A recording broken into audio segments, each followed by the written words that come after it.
हरे कृष्णा, वो wifi reset हो गया था तो हाँ,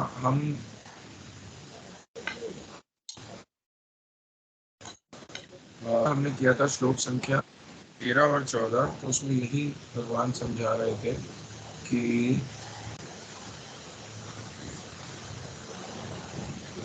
देहिनोऽस्मिन् यथा देहे वाला श्लोक था, और मात्रा स्पर्शास्तु कौन्तेय, कि जिस प्रकार से देह, जो मनुष्य देह है ये हमारी, ये जन्म से मृत्यु के बीच में अलग अलग कंडीशंस बदलती है।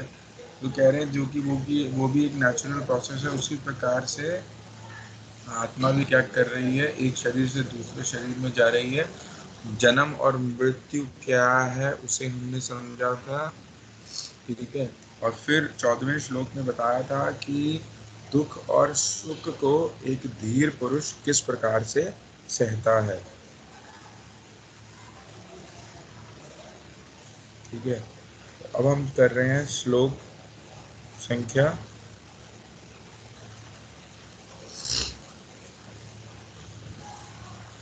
15। तो इसमें भगवान कह रहे हैं कि हे पुरुष श्रेष्ठ, जो धीर व्यक्ति मात्रा स्पर्श, जो पिछला श्लोक है उसी से ही आगे ये कंटिन्यूटी में है, सुख एवं दुख आदि को समान समझते हैं और इनके द्वारा विचलित नहीं होते हैं, वे निश्चय ही मुक्ति प्राप्त करने के योग्य हैं। तो श्रील वैष्णव चक्रवर्ती पाद जी की टीका का जो भावानुवाद है उसमें कह रहे हैं कि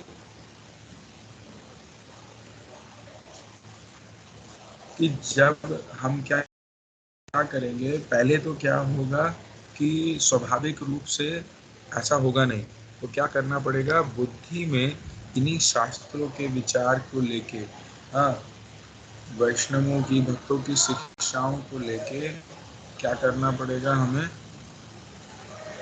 बुद्धिपूर्वक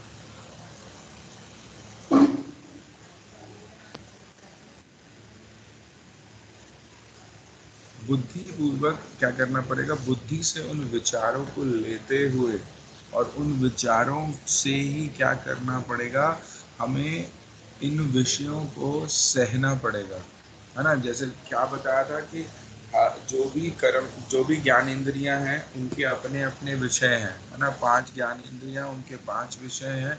तो उन विषयों को हमें, चाहे वो सुख दे रहे हों या दुख दे रहे हों, वो हमें सहते हुए चलना होगा, उन्हें सहन करना होगा। कैसे? अभ्यास करना होगा, बुद्धि पूर्वक शुरू में पहले तो अभ्यास करना होगा। और जैसे जैसे हम अभ्यास करते जाएंगे, होगा क्या, धीरे धीरे धीरे धीरे क्या हो जाएगा, उसका वो जो उनका जब अनुभव, जब भी वो दुख सुख आदि जो वो होगा, फिर वो अनुभव होगा नहीं। कह रहे हैं कि जैसे ही, जिस समय क्या होगा कि उन दुख आदि से, सुख आदि से वो एक व्यक्ति उन्हें समान देखने लग जाएगा और विचलित नहीं होगा, तो कह रहे हैं निश्चय ही वो समय ऐसा है कि अब वो मुक्ति के योग्य है। तात्पर्य कि अभी जो ये दुख सुख है, इसका अनुभव क्यों हो रहा है, क्योंकि हमारी कहीं ना कहीं क्या है, देहात्म बुद्धि है, मैं मेरा वाली बुद्धि है। मैं इस शरीर को मैं मान रहा हूँ और शरीर से संबंधित ही वस्तुओं को या व्यक्तियों को मेरा मान रहा हूँ। तो इस तरीके से क्या है कि इसीलिए ये दुख सुख में फंसा हुआ हूँ। परंतु जब ऐसा नहीं होगा, तात्पर्य क्या होगा कि जब ये दुख सुख सहन सामान्य लगने लग जाएंगे, विचलित नहीं होंगे स्वाभाविक रूप से, अर्थात वह क्या है, कह रहे हैं आत्म साक्षात्कार की उच्चतम अवस्था है, टॉप मोस्ट लेवल है, ठीक है। तो ऐसे समय पे क्या है, वो निश्चित रूप से मुक्ति के योग्य है। मुक्ति का यहाँ पे योग्य का तात्पर्य यही है कि अब देह से, सूक्ष्म देह, स्थूल देह से वो निकलने योग्य है।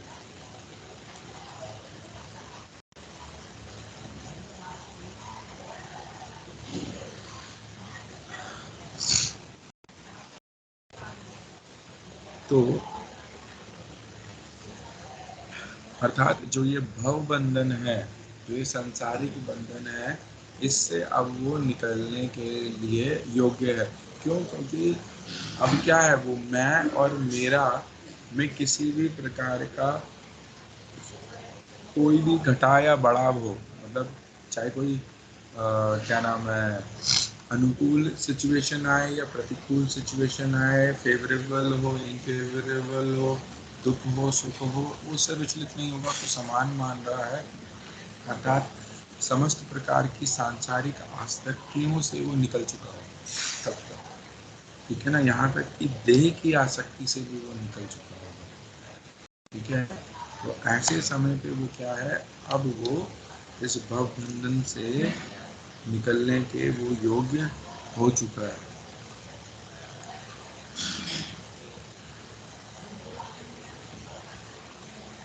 फिर अगले श्लोक में, 16वें श्लोक में, 16 श्लोक लेते हैं, उसमें भगवान कह रहे हैं कि असत वस्तु की तो सत्ता नहीं है, ठीक है।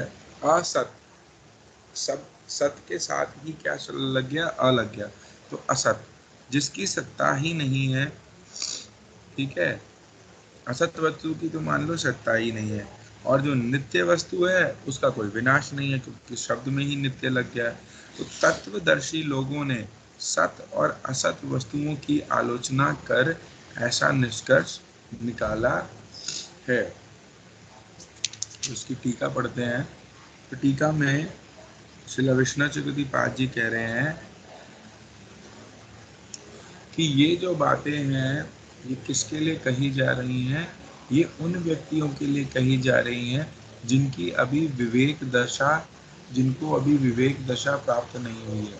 अर्थात क्या है कि उनका विवेक नहीं जागा है, अर्थात बुद्धि सही मार्ग पे, सतमार्ग पे अभी चलनी प्रारंभ नहीं हुई है। तो कह रहे हैं कि शास्त्रों के अनुसार ही सूक्ष्म और स्थूल, स्थूल और सूक्ष्म दोनों प्रकार के शरीर एवं शोक मोह रूपी, जो शोक मोह आदि रूप शारीरिक धर्मों से जीवात्मा का कोई संबंध नहीं है, क्योंकि ये संबंध अविद्या के द्वारा कल्पित है। तो अब इस बात को समझना होगा। यहाँ पे कह रहे हैं कि जो जीव है, जीव तात्पर्य कौन है? आत्मा। तो कह रहे आत्मा का ना तो स्थूल देह और सूक्ष्म देह से कोई संबंध है, ठीक है, और ना ही उनसे संबंधित या शरीर से संबंधित जो शोक मोह आदि है, उससे उसका कोई संबंध है, क्योंकि ये संबंध कैसे हुआ है? अविद्या के द्वारा कल्पित हुआ है। तो अविद्या का मतलब ही क्या है? विद्या, विद धातु से बननी है, मतलब विद्या का मतलब जो जना है, ज्ञान, ठीक है ना। अविद्या मतलब अज्ञान। तो कह रहे हैं ये अविद्या के द्वारा कल्पित है। तो यहाँ पे अविद्या का तात्पर्य है, जो माधुर्य कादम्बरी आदि ग्रंथों में हमारे आचार्य ने, गुरुजनों ने हमें समझाया है, वो है कि वास्तविक विद्या ना होना। और वास्तविक विद्या क्या है? कि मैं कौन हूँ, ये जड़ माया कौन है, हाँ भगवान कौन है, इन तीनों के बीच में परस्पर क्या संबंध है, वो क्या है? वो वास्तविक विद्या है। और अविद्या क्या हुई? अविद्या हुई जब इन तीनों के बारे में, इन तीनों के संबंध के बारे में कुछ भी नहीं पता। तो क्या होगा? जब हमें कोई नॉलेज नहीं है कि मैं कौन हूँ, भगवान कौन है, मेरा भगवान के साथ क्या संबंध है, ये जड़ माया क्या है, इसके साथ हमारा क्या संबंध है ना। तो क्या होगा? वो इस शरीर में ही फंस के वो आत्मा इस शरीर को ही मैं मानते हुए, शरीर से ही संबंधित वस्तुओं को मैं मेरा मानते हुए, वो केवल यही कल्पना कर लेगी कि मैं तो ये शरीर ही हूँ, है ना। क्योंकि उसको आत्म वस्तु के बारे में तो कोई ज्ञान ही नहीं है, उसे पता ही नहीं है कि वास्तविक रूप से मैं कौन हूँ, ठीक है ना। उसे ये भी नहीं पता कि ये जो बाकी जीव हैं इस संसार में है, ये संसार भी क्या है, उसे ये नहीं पता कि भगवान क्या है। तो ये जो अविद्या वाली सिचुएशन है उसमें वो केवल एक कल्पना कर लेता है कि मैं ये शरीर हूँ, इस शरीर से संबंधित जो भी हैं वो कौन है, वो सब मेरे हैं। तो वो इस कल्पना में जीता है। जैसे अभी है, हम जिसको अभी अपना माता पिता मान रहे हैं, बंधु बांधव मान रहे हैं, वो मर जाएंगे या हम मर जाएंगे, उसके बाद अगला जन्म जाएगा, तो क्या मैं वो अब मेरा उनके साथ कोई संबंध रहेगा? नहीं।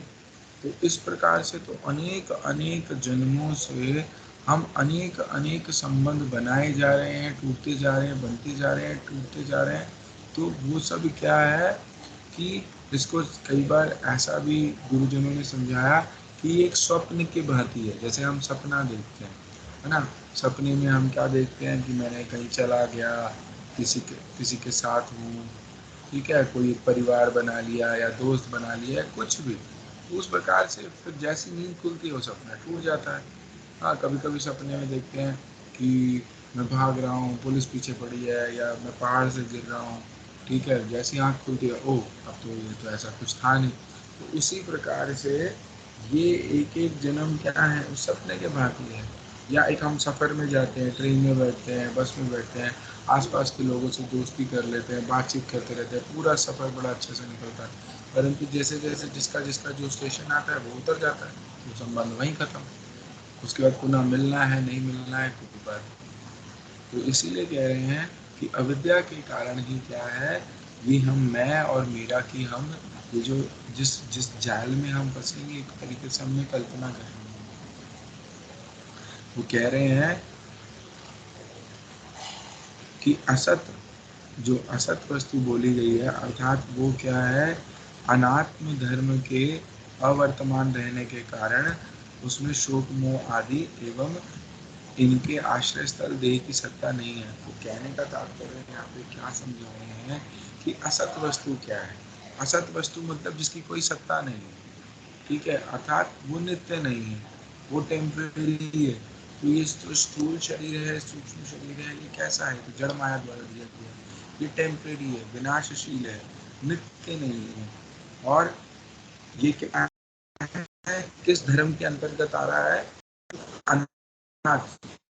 एक है आत्मधर्म, जो और आत्मा से अलग जो सारी वस्तुएं हैं, ये जड़ पदार्थ है, ये है अनात्म धर्म, कि इसका आत्मा से कोई लेना देना नहीं, ठीक है।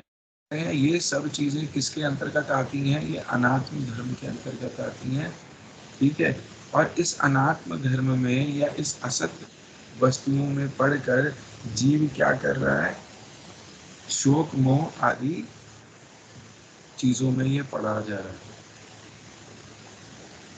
और सत वस्तु क्या है, वो सत्य स्वरूप जीवात्मा है। आत्मा जो है वो सत वस्तु है, नित्य है, उसकी अपनी सत्ता है, ठीक है, उसमें कोई परिवर्तन नहीं होगा, वो कभी नष्ट नहीं होगी, ठीक है, उसका कभी विनाश नहीं होगा। तो क्या है, इसीलिए ये सत और असत वस्तु का जब निर्णय कोई कर लेता है सही प्रकार से, जब देख लेता है, समझ लेता है, तो क्या है, किसी प्रकार का फिर कोई भ्रम या कोई डाउट नहीं रहता। तो इसीलिए एक प्रकार से भगवान यह कहना चाह रहे हैं कि अतएव तुम लोग और भीष्म आदि सत्य या नित्य हैं, ये जानने के बाद अविनाशी जीवात्मा के संबंध में देह दैहिक विवेक शोक मोह आदि नहीं रहते हैं। तो कह रहे हैं भीष्म आदि किस प्रकार नाश होंगे, अथवा तुम भी किस प्रकार से उनके लिए शोकग्रस्त होगे। तो यहाँ पे यही समझा रहे हैं भगवान कि तुम्हारा शोक क्या है, कि मैं इनको मार डालूंगा, हाँ, क्या वो मर जाएंगे या ये हो जाएगा। तो उसी कारण क्या है, तुम शोक में, तुम्हारा उनके प्रति मोह हो रहा है ना, क्योंकि देह से संबंध है, फिर उनके मरने से या मारने से शोक उत्पन्न हो रहा है ना। तो वो मोह शोक आदि जो उत्पन्न हो रहा है वो तो देह के कारण हो रहा है। तुम समझो असत्य और असत और सत वस्तु का जब तुम निर्णय कर लोगे तो तुम्हें पता चल जाएगा कि जिन चीजों के लिए शोक मोह आदि कर रहे हैं वो तो नश्वर है। अगर हम अपने भी हिसाब से देखें,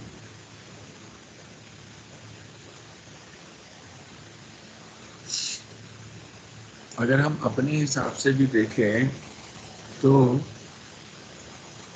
अपने हिसाब से देखने का तात्पर्य ये है कि हम अपने ही आप को देखें, अपने जीवन को भी देखें, तो हम क्या देख रहे हैं कि हमारा इस शरीर से, है ना, या इस शरीर से जुड़े जो भी हैं उनके साथ हमने जो भी संबंध बना रखे हैं, तो हम देखें कि इसमें असत वस्तु क्या है और सत वस्तु क्या है। देखेंगे कि ये शरीर आदि जो सब कुछ है ये तो असत वस्तु है। वो जो उनके अंदर जो हमारे जो सगे संबंधी बंधु बांधव आदि हैं उनके अंदर भी आत्मा है, ठीक है, और हमारे अंदर भी आत्मा है। तो क्या परस्पर हमने उन आत्मा को समझा है? हम आत्म धर्म को हमने समझा है? नहीं। हम तो वो जो अनित्य अनात्म धर्म है अभी तो हम उसी का पालन कर रहे हैं। चाहे मैं किसी का पुत्र होके पालन कर रहा हूँ या पति होके पालन कर रहा हूँ, किसी भी तरीके से पालन कर रहा हूँ, ये तो हम एक तरीके से अनात्म धर्म का पालन कर रहे हैं, शरीर धर्म का पालन। अनात्म धर्म मतलब शरीर का धर्म, आत्म धर्म मतलब आत्मा का धर्म। तो अनात्म धर्म कैसा है? असत है, उसकी सत्ता नहीं है। कहने का तात्पर्य है कि जब तक या तो मेरा शरीर है या जिनसे जुड़ा हुआ हूँ उनका शरीर है तब तक वो अनात्म धर्म है, और जैसे ही वो शरीर खत्म, मेरा या उनका, ये धर्म खत्म। परंतु आत्म धर्म में जाएंगे तो वो तो आत्मा का धर्म है, तो कह रहे आत्मा का कभी विनाश नहीं होगा, तो इसीलिए उस आत्म धर्म का भी कभी विनाश नहीं होगा। तो अनात्म धर्म असत है, उसके पालन करने के कारण ही, उसी में ही पड़े रहने के कारण हम मोक्ष शोक आदि में हम घूमे जा रहे हैं। उसी की वजह से हम मोह शोक में ग्रस्त है। अर्जुन को भी यही समझा रहे हैं कि समझो, वो जो भीष्म के शरीर को तुम देख रहे हो, द्रोण के शरीर को देख रहे हो, तुम उनके शरीर को देख रहे हो या उनकी आत्मा को देख रहे हो। तो सत वस्तु की पहचान करो, निर्णय करो कि सत वस्तु क्या है। और अब जब सत वस्तु की तुमने निर्णय कर लिया है, तो अब ये बात समझो, क्या उसका विनाश होगा? तो जब हम भी विचार करेंगे कि चलो ठीक है, हमारे परिजन आदि हैं, उनमें असत वस्तु और सत वस्तु को अगर हम अलग अलग करें तो हम देखेंगे सत वस्तु तो आत्मा है, और उस आत्मा का कभी विनाश होगा? होगा ही नहीं। तो फिर जब विनाश ही नहीं होगा तो शोक करने का क्या बोला? तो शोकग्रस्त होना ही नहीं चाहिए, है ना।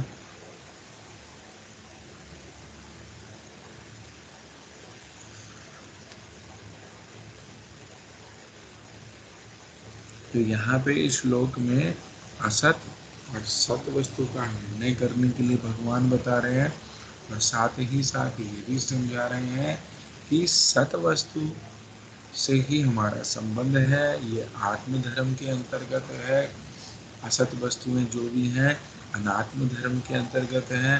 अनात्म धर्म का पालन हमें नहीं करना है, अनात्म धर्म को पालन करने के लिए नहीं आए हम तो आत्म धर्म की शिक्षा लेने के लिए, आत्म साक्षात्कार करने के लिए हम वास्तविक रूप से ये मनुष्य जीवन में आए हैं। तो अनात्म धर्म में पढ़ के मोह शोक आदि में ग्रस्त ना हो। क्यों? क्योंकि जो ये असत वस्तुएं हैं ये तो नश्वर है, और नश्वर चीज़ों के लिए या नष्ट होने वाली चीज़ों के लिए तो पहले ही श्लोक में कह दिया था, है ना, गता शुंच अगता शुंच, है ना। तो उस श्लोक में ही पहले ही बता दिया है कि ऐसी नश्वर वस्तुओं के लिए तो शोक करने का कोई लाभ ही नहीं है, करना ही नहीं चाहिए, है ना। और जो नित्य वस्तु हैं उनमें तो नष्ट ही नहीं होना, तो उनके शोक ही नहीं बनता। ठीक है।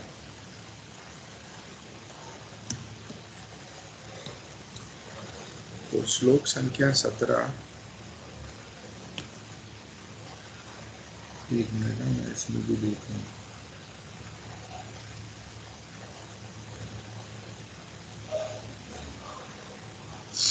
हाँ, तो मैं एक बार इस दूसरी भगवत गीता में से भी कुछ बातें हैं, थोड़ा सा, हालांकि वो एक तरीके से रेपिटेशन ही है, परंतु एक बार थोड़ा सा उसको भी समझते हैं।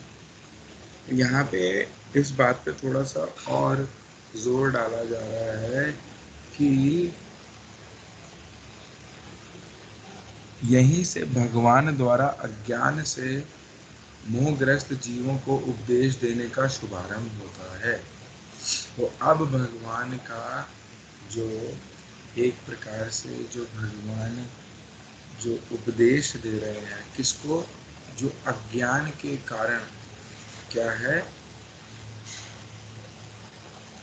मोहग्रस्त हो चुका है। ये जो जीव है, जीव मतलब हम लोग अगर अपनी दशा देखें तो क्या है, अगर हम ना जाने कि मैं कौन हूँ, ये जड़ जगत क्या है, ये जो मेरे बंधु बांधव हैं जिनसे मेरा भी ये जो कोई भी ब्लड रिलेशन है, बॉडीली रिलेशन है, इनके साथ वास्तविक मेरा क्या संबंध है, भगवान कौन है, पर तत्व क्या है, उनके साथ क्या संबंध है, आदि जो संबंध, अभिधेय प्रयोजन आदि ये जो ज्ञान है शास्त्रों का, अगर ये नहीं मिलता है तो हम तो अज्ञानी हैं। और अज्ञानी व्यक्ति तो फिर क्या होगा, मोहग्रस्ती होगा। तो कह रहे अब भगवान ने यहाँ से उपदेश देना प्रारंभ किया है ताकि कुछ क्या हो, अज्ञान हटे। और अज्ञान हटाने के लिए क्या है, जो आराधक और आराध्य के बीच पुनः शाश्वत संबंध स्थापित करना होगा। ठीक है, और फिर क्या है, जीव क्या है, अंश रूपी जीव क्या है, श्री भगवान क्या है, उनके बीच में परस्पर अंतर क्या है, उन सब चीज़ों को समझना होगा। आराधक मतलब जो आराधना करता है, आराध्य मतलब जिसकी आराधना की जाती है। और आराधना का मतलब क्या होगा, वो प्रोसेस जिससे कि आराधक अपने आराध्य की सेवा आदि करता है। तो कह रहे हैं जब कोई व्यक्ति आत्म साक्षात्कार के लिए चलता है या आत्मा का अध्ययन करता है या आत्म वस्तु का, ये जो आत्म वस्तु का अध्ययन करता है, आत्म धर्म का पालन करता है, तो वो आत्मा और परमात्मा दोनों को सही रूप से समझ सकता है। ठीक है, उनको सही रूप से समझेगा और उनके विषय में अच्छे से जान लेगा, उनके बीच में परस्पर क्या भेद भी है, क्या अंतर है, वो भी समझेगा। क्योंकि कई लोग ऐसे हैं जो आत्मा और परमात्मा में कोई अंतर नहीं समझते।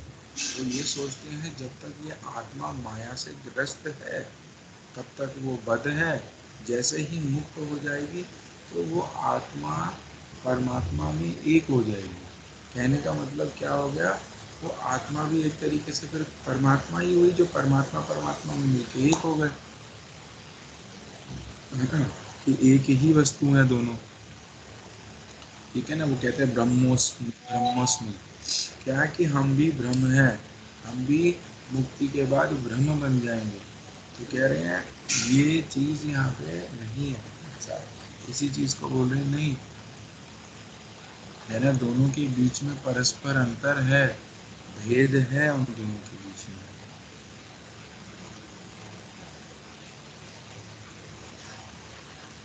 तो कह रहे हैं यही जो बातें हैं ये आगे चल के 7वें अध्याय आदि में ये और स्पष्ट हो जाएंगी कि जीव से, इस परा प्रकृति का, इस जड़ प्रकृति से, माया से क्या संबंध आदि है, ये और क्लियर हो जाएगा। ठीक है ना। तो अब कह रहे हैं इसीलिए अब क्या करना चाहिए कि अगर कोई जीव अपनी इस अज्ञानता को दूर करना चाहता है, तो अभी कृष्ण भी क्या कर रहे हैं, एक प्रकार से अर्जुन को उपदेश दे रहे हैं, है ना। तो जब ये उपदेश अर्जुन को वो दे रहे हैं तो किस अब किस संबंध से दे रहे हैं, क्योंकि अर्जुन ने अब अपने आप को शिष्य स्वीकार कर लिया। कृष्ण क्या है, गुरु रूप में अब ये उपदेश दे रहे हैं। उसी प्रकार से एक बद्ध जीव, हाँ, हमें भी क्या करना चाहिए, उसी श्रद्धा से उसी शरणागत भाव से एक सदगुरु, ठीक है ना, सदगुरु का कौन है? जो अनुभवी है इन विषयों में, भगवत अनुभूति संपन्न भी है, ठीक है, शास्त्र के उपदेशों को, निर्देशों आदि को वो समझता है, ठीक है ना। तो इस प्रकार से क्या है, ऐसे जो गुरु के श्रद्धा से, ठीक है ना, वो शरणागत भाव से उनको जब श्रवण करता है तो क्या है, धीरे धीरे उसकी अज्ञानता दूर होती है, ज्ञान को प्राप्त करके फिर क्या है, वो इस भव बंधन से मुक्त हो सकता है। तो श्लोक संख्या 17 लेते हैं आप, ये तो 16 ही चल रहा था। तो इसमें कह रहे हैं, किंतु जो इस सारे शरीर में व्याप्त है उसे ही तुम अविनाशी जानो, कोई भी उस अविनाशी का विनाश करने में समर्थ नहीं है। तो अब भगवान अभी तक तो स्थूल देह, सूक्ष्म देह, हाँ, ये देह देह शरीर इसी के बारे में बात कर रहे थे।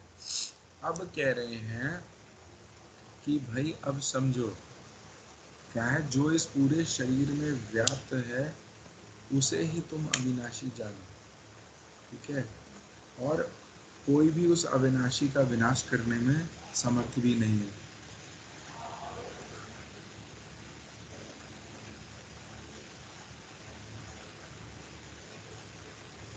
तो यहाँ पे भगवान क्या कह रहे हैं, अभी हम जो टीका पढ़ रहे हैं श्री कृष्ण चतुर्थी की, तो उसमें कह रहे हैं सत या सत रूप तत्व का नाश नहीं है।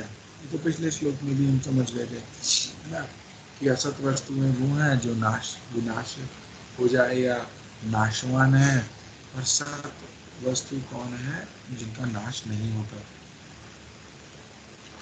तो कह रहे हैं कि जीवात्मा का स्वरूप ऐसा है कि उसके द्वारा ये संपूर्ण शरीर व्याप्त है, ठीक है। कहने का तात्पर्य क्या है, जो जीवात्मा है, आत्मा है, वो कह रहे हैं वो पूरे शरीर में व्याप्त है, ठीक है। अब यहाँ पे प्रश्न हो सकता है कि शरीर मात्र में व्याप्त जीवात्मा का चैतन्यत्व मध्यम परिमाण में होने के कारण अनित्य नहीं हो सकता है। तो इसके उत्तर में भगवान कहते हैं कि ऐसा नहीं हो सकता। कह रहे हैं जो इस शरीर में जो व्याप्त है, अब शरीर तो जड़ है, उसके बारे में तो समझ लिया, तो कह रहे हैं तो फिर इसके अंदर जो ये व्याप्त है जीवात्मा, तो कह रहे हैं क्या ये भी कहीं ऐसा नहीं हो सकता कि कहीं ये भी अनित्यता को प्राप्त हो जाए, ये भी विनाशशील हो जाए। तो कह रहे हैं नहीं, ऐसा कभी नहीं हो सकता। कह रहे हैं ना, उसके विनाश करने में, उसको विनाश करने में किसी का भी समर्थ नहीं है, कोई भी उसको विनाश करने में समर्थ नहीं है। अब कह रहे हैं कि ये आत्मा है क्या, ठीक है। तो कह रहे हैं ये आत्मा कैसी है, तो कह रहे हैं अत्यंत क्या है, सूक्ष्म है, शूद्र है। शूद्र मतलब छोटा। कह रहे अत्यंत शूद्र है, सूक्ष्म है, छोटी है, ठीक है। विशुद्ध चित्त में ही इसकी उपलब्धि की जाती है। विशुद्ध चित्त का मतलब क्या है, एक तो हो गया अशुद्ध चित्त।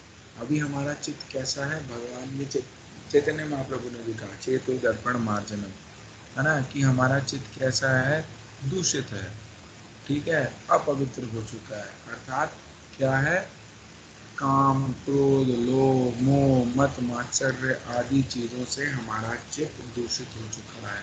सांसारिक इच्छाओं से, वासनाओं से ये चित्त दूषित हो चुका है। तो कह रहे हैं जब इन सब चीजों से शुद्ध हो जाए चित्त, तो वो चित्त कैसा है, विशुद्ध चित्त। तो कह रहे हैं विशुद्ध चित्त में ही इस आत्मा की उपलब्धि होती है, ठीक है ना। तो एक प्रकार से ऐसा समझ लो कि जैसे एक व्यक्ति को मोतिया बिंदु हुआ, ठीक है, एक व्यक्ति को मोतिया बिंदु हुआ, ठीक है, तो उसके आंखों में क्या होता है, मोतिया बिंद आ जाता है, ठीक है, वो सफेद सफेद सी झिल्ली बनने लग जाती है। और धीरे धीरे धीरे जो लेंस है आंख का पूरा उससे कवर हो जाता है, अब उसको दिखना बंद हो जाता है। तो कह रहे हैं उसी उसको कैसे समझ लो कि जब ये चित्त पे ये सब चीजों का पर्दा पड़ गया, ठीक है ना, ये सब अशुद्ध चीजों का पर्दा पड़ गया, तो होगा क्या? कह रहे वो चित्त से क्या है, वो सूक्ष्म वस्तु जो है आत्मा उसको नहीं देख पाएगा, उसको नहीं समझ पाएगा। तो जैसे जैसे चित्त शुद्ध होता जाएगा, उस आत्मा की अनुभूति, उसका साक्षात्कार होने लग जाएगा। अब कह रहे हैं शरीर में 5 प्रकार की वायु विद्यमान है, 5 प्रकार की वायु, प्राण वायु। तो कह रहे हैं एक है प्राण, अपान, व्यान, समान तथा उदान। कह रहे ये 5 प्रकार की वायु इस शरीर के अंदर चलती रहती है। कब तक चलती रहती है? जब तक ये शरीर जीवित है, अर्थात आत्मा है इसके अंदर, ठीक है। तो कह रहे हैं ये प्राण एक प्रकार से इन 5 वायु के रूप में इस शरीर में घूम रहा है, ठीक है। और ये क्या है, ये किसके कारण है? जब तक आत्मा उसके अंदर है, ठीक है। फिर कह रहे हैं ये आत्मा का अब साइज बताओ भाई। तो श्वेताश्वर उपनिषद में बताया गया कि अगर हम ये बाल अपना सर का तोड़ें और कह रहे हैं उसका 10,000वां हिस्सा करें, ठीक है, बाल का भी जो थिकनेस है, जितना मोटा ये बाल है, उसका भी 10,000वां हिस्सा निकालो, तो कह रहे हैं उस समान आत्मा को सूक्ष्म मानो। उतनी सूक्ष्म है ये आत्मा, ठीक है।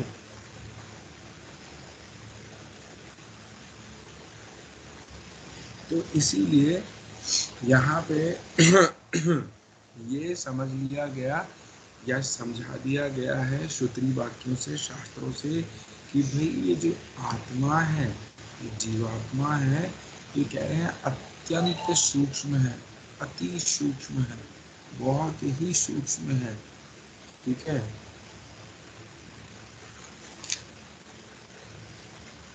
फिर अब यहाँ पे एक प्रश्न उठता है कि भाई शरीर तो इतना बड़ा, हम शरीर को देखें तो शरीर तो बहुत बड़ा है ना, और ये आत्मा का साइज तो अब शास्त्रों में बता दिया इतना सा अति सूक्ष्म, और यहाँ भगवान कह रहे हैं कि वो पूरे शरीर में व्याप्त है।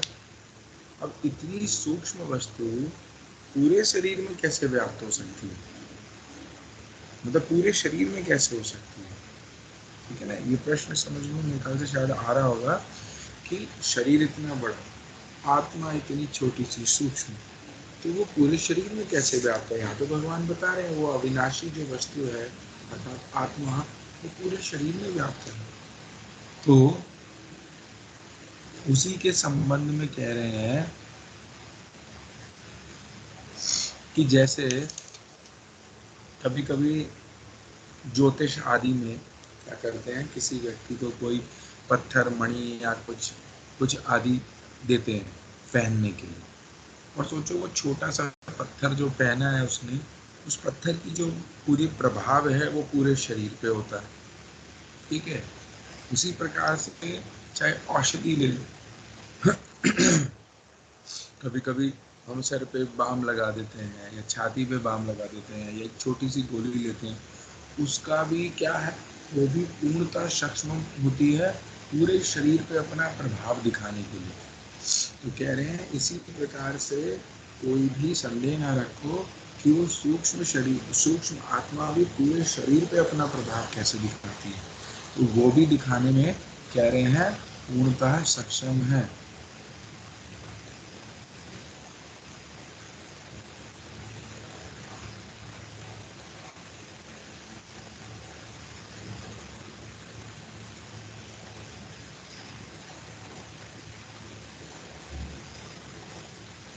तो यहाँ पे आगे इसी को ही आत्मा के ही विषय में अलग अलग शास्त्रों से अलग अलग जो विचार हैं, उन सब चीज़ों को यहाँ पे समझाया जा रहा है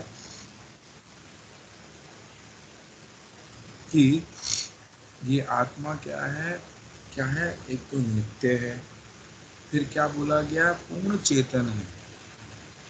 ठीक है, पूर्ण चेतन है। चेतन में हमने बात कर चुके हैं कि चेतन में क्या गुण होता है, चेतनता का गुण होता है, इच्छा क्रिया अनुभव। तो कह रहे हैं इसीलिए ये आत्मा कैसी है, पूर्ण चेतन है, नित्य है,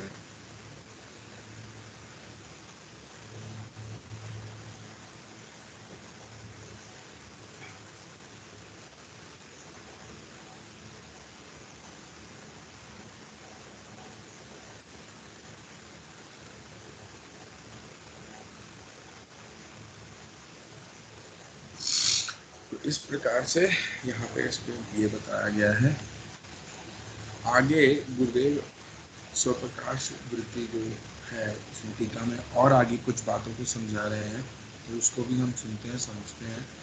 कह रहे हैं अविनाशी तत्व दो हैं। ठीक है ना, आत्मा तो अविनाशी है ही है। अविनाशी मतलब जिसका विनाश ना हो सके, जिसको कभी, जो कभी नष्ट नहीं हो सकती। ठीक है ना, तो कह रहे हैं एक तो अणु चैतन्य जीवात्मा और दूसरी विभु चैतन्य, कौन, परमात्मा। तो एक है आत्मा और दूसरा क्या है, परमात्मा। तो अब कह रहे हैं कि दोनों चेतन है, परंतु एक अणु चेतन है, अणु मतलब छोटा सा, शुद्ध, छोटा, और एक विभु, बहुत बड़ा। तो अणु चैतन्य जो जीव है, आत्मा है, जीवात्मा है, इसका भी प्रकाश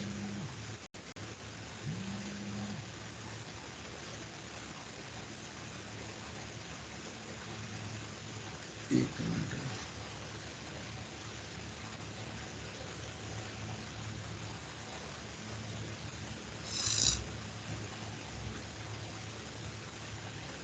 अच्छा किसी ने ऐसे पूछा। असली में क्या है, क्लास दो जगह हो रही हैं, एक स्काइप है और दूसरा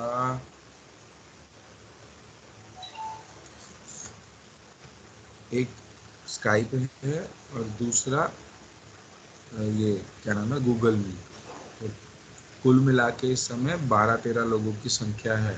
ठीक है ना, तो कोई अगर स्काइप पे है या उस पे है तो ये ना सोचे कि स्काइप पे तो खैर ज़्यादा लोग हैं इस समय, उस पे कम है ना, गूगल मीट पे।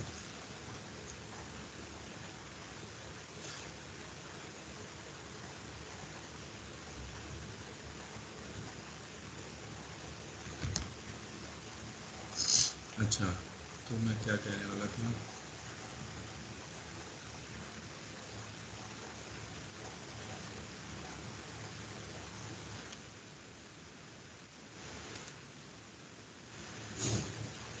हाँ,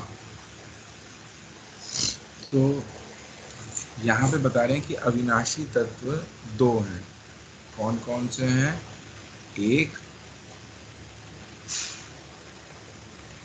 अणु चैतन्य जीव, दूसरा विभु चैतन्य भगवान। दोनों ही चैतन्य हैं, एक छोटा है, शूद्र है, क्योंकि जीव एक प्रकार से भगवान का ही अंश है, वो भी हम आगे समझेंगे किस प्रकार से है। और भगवान विभु चैतन्य है, उस जीव की सत्ता भी भगवान से ही है, जीव भी भगवान से ही प्रकाशित हुआ है। ठीक है, तो कह रहे हैं एक ही शरीर में जीवित अवस्था में जब तक जीवित हैं, ठीक है ना, तो एक ही शरीर में दोनों व्याप्त हैं।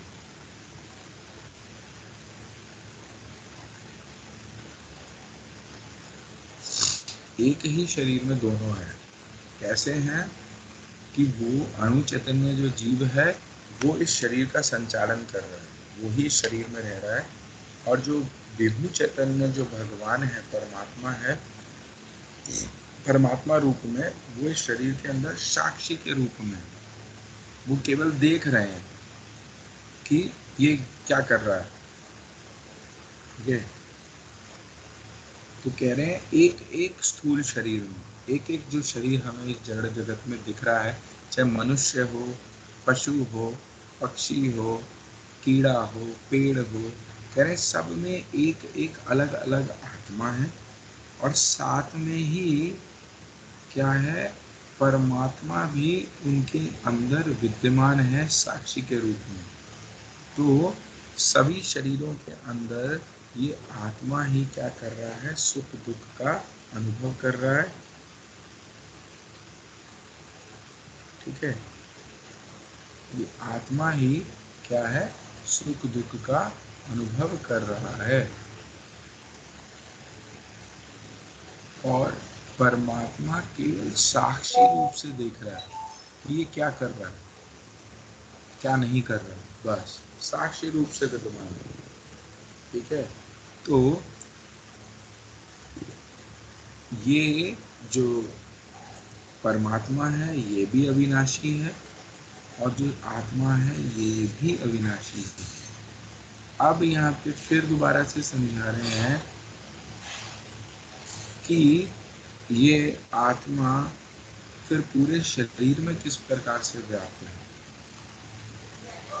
तो उसी के बारे में कह रहे हैं कि जैसे पहले तो विशिला विश्वनाथ चक्रवर्ती पाठ जी ने भी कुछ उदाहरण दिया, अब उसके बाद से हम और अन्य उदाहरणों से समझते हैं कि जैसे चंदन है, चंदन में भी कई प्रकार के चंदन आते हैं। जो सबसे शीतल चंदन है, हरी चंदन, कह रहे हैं उसको उसकी एक बूंद शरीर में कहीं पे लगा दो, कह रहे हैं उससे ही पूरे शरीर में शीतलता आपको प्राप्त हो जाएगी।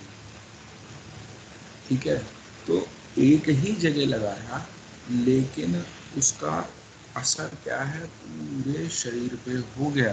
तो कह रहे हैं उसी प्रकार से भी ये अणु चैतन्य जो आत्मा है, ये भी शरीर में एक ही जगह स्थान पे मान लो हो इसका स्थान, और वहीं से क्या है, इस पूरे शरीर को क्या है, उसमें उसका अनुभव होता है। इसी प्रकार से शास्त्रों से ही कोई श्लोक कोट करके इस बात को समझाया है कि जिस यही हरिचंदन वाला ही जो एग्जाम्पल है, उसी प्रकार से बताया कि ये आत्मा भी एक ही स्थान पर अवस्थित होकर शरीर में, पूरे शरीर में व्यापक है, पूरे शरीर में है। तो यहाँ पे कह रहे हैं कि चलो फिर तो एक और प्रश्न आ गया कि भैया ये फिर आत्मा का स्थान कहाँ है। तो बताया गया क्या है, षटपश्चिमी श्रुति है, शास्त्र है, श्रुति स्मृति शास्त्र जैसे हैं। तो कह रहे हैं कि ये आत्मा का हृदय में अवस्थित होती है। जो आत्मा है कहाँ रहती है, हृदय में अवस्थित रहती है, हृदय में। और ऐसा मुझे पूरी तरह श्योरिटी नहीं है, लेकिन ऐसा ही बोला गया कि जब जब शिशु गर्भ में बनता है तो सबसे पहले हार्ट बनता है। तो ये हार्ट में ही या हृदय ही क्या है, आत्मा का स्थान है।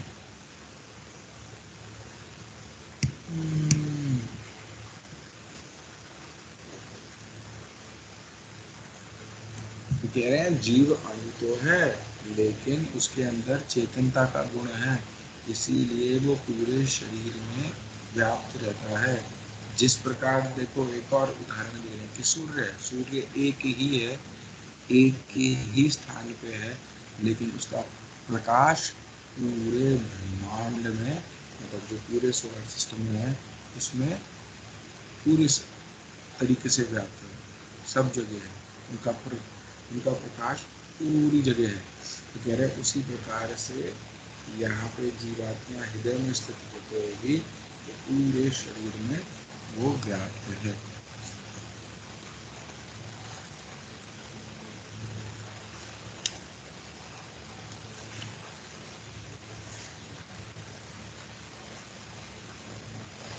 तो आज यहीं तक ही रखते हैं, अभी दूसरी भगवत गीता से भी कुछ और चीज़ें हैं समझने वाली, तो वो फिर हम कर लेते हैं, ठीक है ना। हालांकि हम संडे को क्लास नहीं करते थे, पर अभी कभी हो रही है, परिक्रमा चलती है, क्लास कभी होती नहीं होती, तो कल संडे है, मौका है, तो कल परिक्रमा है नहीं, तो कल को क्लास ले लेंगे, ठीक है। किसी का कोई प्रश्न है तो वह पूछ सकता है, वरना फिर क्लास नहीं करते हैं आज।